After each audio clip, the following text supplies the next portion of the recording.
చిత్రంలో కనిపిస్తున్నవి ఆర్టీసీ బస్సుల కోసం కొనుగోలు చేసిన చాసిస్లట. వీటికి బాడీ నిర్మిస్తే అవి రోడ్డెక్కుతాయి. బాడీ బిల్డింగ్ కోసం పంపకపోవడంతో ఇవన్నీ ఆర్టీసీ ప్రధాన కార్యాలయం బస్సు భవన్ వెనక ఖాళీ స్థలంలో ఇలా పిచ్చి మొక్కల మధ్య నెలల తరబడి ఉండిపోయాయి. నిరుపయోగంగా పడి ఉన్న వీటి సంఖ్య 5ో 10ో కాదు, దాదాపు 100కు పైన ఉన్నాయట. ఏం దారుణమయ్యా మరి ఇది. వాళ్ళు ఎవరిని పోనీయరాడా, మళ్ళీ ఎవరిని పోనిచ్చి రిపోర్ట్ చేయడానికి లేకపోతే చూపించడానికి అవకాశం ఉండదు. మేము ఇట్లనే వజ్రా బస్సులని ఆడు ఉండే వజ్రా బస్సులని గతంలో కేసీఆర్ ఇంటికే వస్తే ఎక్కించకపోతాయి, ఇది రకరకాలుగా చెప్పింది కదా టౌన్లోకి పోవడానికి. అది ఎంత 30 సీటర్ బండి ఏదో ఏదో ఉంటుంది, 30 40 సీటర్ బండి. ఈ వద్దురానాయని నడవైరా ఇవి అంత దూరం పోరు, ఎవరు ఎక్కరిన్లా అని అంటే ఓడి ఇన్లే. ఆ రోజు చివరికి ఏం చేసారు, ఒక్కొక్క బస్సు మీద ఖర్చు పెట్టి దాదాపు 60-70 కోట్ల బస్సులన్నీ చెత్తల పడేసారు. ఇనుప సామానికే ఇంకా అవి.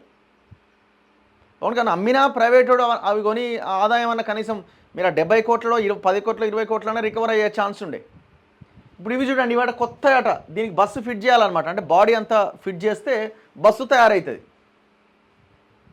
మనం రోడ్డు మీద హైవేల మీద పోతుంటే లారీ అది బండి అది పైన బాడీ లేని పోతూ ఉంటాయి ట్రక్కుల్లాగా, అట్లాంటివి ఇవన్నీ కూడా. ఇవి బస్సులు దాదాపు 100కు పైన ఉన్నాయట. ఇవి ఏముంది, తుప్పు పడితే ఆగమాగం అవుతుంది, కథం. మళ్ళీ బిల్లు పెట్టాలి, మళ్ళీ చేయాలి. ఒకవైపు ఆర్టీసీ నష్టాల్లో ఉందంటారు, ఇంకొక వైపు మీరు చేసే పనులేమి ఇట్లుంటాయి. మరి ఏం చేస్తున్నారు ఆర్టీసీ ఎండీ, ఏం చేస్తుండు రవాణా శాఖ మంత్రి, ఏం చేస్తున్నాడు?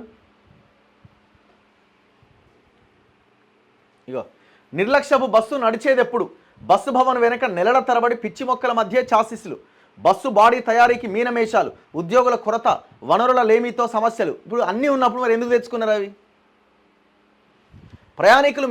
ప్రయాణికులు పెరుగుతుంటే బస్సుల సంఖ్య కూడా పెరగాలి. టీజీఎస్ ఆర్టీసీలో ఇందుకు భిన్నమైన పరిస్థితి. ఆర్టీసీలో 10 ఏళ్ల క్రితం 10,479 బస్సులుంటే ఇప్పుడు ఆ సంఖ్య 8,574. కేసీఆర్ అనే దుర్మార్గుడు ఏం చేసిండంటే ఆర్టీసీని మొత్తం కథం పట్టించి మెగా కృష్ణారెడ్డి ప్రైవేట్ బస్సులు ఎంటర్ చేయాలని చూసిండు.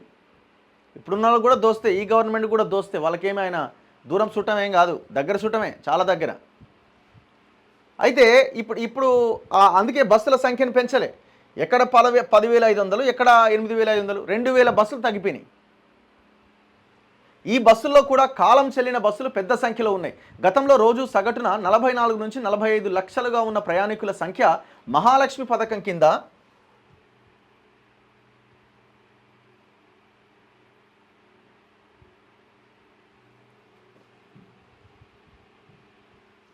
ఇదేంది పేపర్ ఓపెన్ అయితే లేదు.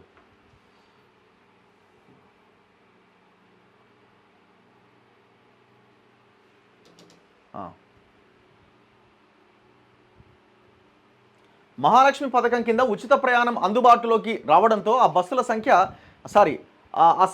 ప్రయాణికుల సంఖ్య 55 లక్షలకు పెరిగింది. ఈ రద్దీతో చాలా రూట్లలో ఆర్టీసీ బస్సుల్లో కాలు పెట్టే సందు కూడా ఉండట్లే. రద్దీకి అనుగుణంగా బస్సుల సంఖ్య ఆర్టీసీ పెంచలేకపోతోంది. మరోవైపు కొనుగోలు చేసిన బస్సులను కూడా ప్రయాణికులకు సకాలంలో అందుబాటులోకి తీసుకురాలేకపోతోంది. కొన్ని సమయాల్లో ఒక్కో బస్సులో 150 మంది వరకు ప్రయాణిస్తున్న ప్రమాదకర పరిస్థితులు కూడా ఉన్నాయి. ప్రైవేటు వారు కట్టినప్పుడే గూడు. ఆర్టీసీ ఏడాది కింద 1,325 బస్సులు కొనుగోలు చేసింది. సంవత్సరం కింద సొంత యూనిట్లో, ప్రైవేటు యూనిట్లలో చాసిస్లకు బాడీ తయారు చేయించి దశల వారీగా రోడ్డెక్కిస్తోంది. ఇంకా దాదాపు 305 బస్సులు ప్రయాణికులకు అందుబాటులోకి రావాల్సి ఉన్నట్టు సమాచారం. ఎక్కువగా ప్రైవేట్ బస్ బాడీ యూనిట్లపైనే ఆధారపడుతోంది. బస్ బాడీ యూనిట్లో చాసిస్ పైన ఫ్లోరింగ్, పైకప్పు నిర్మాణం, సీట్ల బిగింపు, గ్లాస్ అమరిక, రంగులు వేసి తయారు చేయడం, సీట్లు బిగించడం వంటి పనులు చేస్తారు. బాడీ నిర్మాణం 45 రోజుల్లో పూర్తవుతుంది. హైదరాబాద్లో 40కి పైగా ప్రైవేటు బస్ బాడీ యూనిట్లు ఉన్నాయి. అయితే ఆర్డర్లు భారీగా ఉండడంతో ఆ యూనిట్లు టీజీఎస్ ఆర్టీసీకి ప్రాధాన్యం ఇవ్వట్లేదని సమాచారం. దీంతో ఆర్టీసీ నుంచి వెళ్లిన చాసిస్లకు బాడీ నిర్మాణంలో తీవ్ర జాప్యం జరుగుతోంది. ఈ పనులు పూర్తయితే 180 దాకా పల్లె వెలుగు బస్సులు, 125 వరకు మెట్రో డీలక్స్లు ప్రయాణికులకు అందుబాటులోకి వస్తాయి. బక్క చిక్కిన బస్ బాడీ యూనిట్ అట. బస్సు తయారీ సంస్థలు చాసిస్లనే అందిస్తాయి. బాడీని ఆర్టీసీయే నిర్మించుకోవాలి. ఈ పని చేసేందుకు ఆర్టీసీకి మియాపూర్లో 12 ఎకరాల స్థలంలో బస్ బాడీ యూనిట్ ఉన్నది. 1988లో ప్రారంభించారు. అప్పట్లో ఉద్యోగుల సంఖ్య దాదాపు 770 మంది. అప్పట్లో నెలకు 150 నుంచి 180 బస్సులకు బాడీని అమర్చేవారు. రిటైర్మెంట్లే తప్ప నియామకాలు లేకపోవడంతో ఈ యూనిట్ మొత్తం బక్కచిక్కిపోయింది. ఉద్యోగుల సంఖ్య 3 ఏళ్ల క్రితం 300కు, ప్రస్తుతం 121కి పరిమితమైంది. ఈ పరిస్థితుల్లో ఆ యూనిట్ సామర్థ్యం నెలకు 24 నుంచి 25 బస్సుల బాడీ నిర్మాణానికే పరిమితమైంది. ఫలితంగా ఆర్టీసీ ప్రైవేట్ వర్క్షాప్లపైన ఆధారపడాల్సి వస్తున్నది. ఇప్పుడు మీరు తయారు చేసేదానికి ప్రైవేట్ వాడు తయారు చేసేదానికి చాలా తేడా ఉంటుంది ఒకటి. రెండోది అక్కడ రేట్ ఎక్కువ ఉంటుంది, మీరు తయారు చేసే రేట్ తక్కువలో అయిపోతుంది. ఎందుకంటే వాళ్ళంతా ఉద్యోగులే కాబట్టి. ఇన్ని అడ్వాంటేజెస్ ఉన్నాయి, అయినా కూడా చేయరు. ఎందుకంటే ప్రైవేట్ వాడు మనోడు అయి ఉంటాడు. ఇదే మియాపూర్ బస్ బాడీ యూనిట్ అట. ఎంత ఘోరం అండి. ఇప్పుడు దానికి కోట్ల రూపాయలు ఖర్చు పెట్టుంటారు కదా 100కు పైగా ఆ చాసిస్లకు.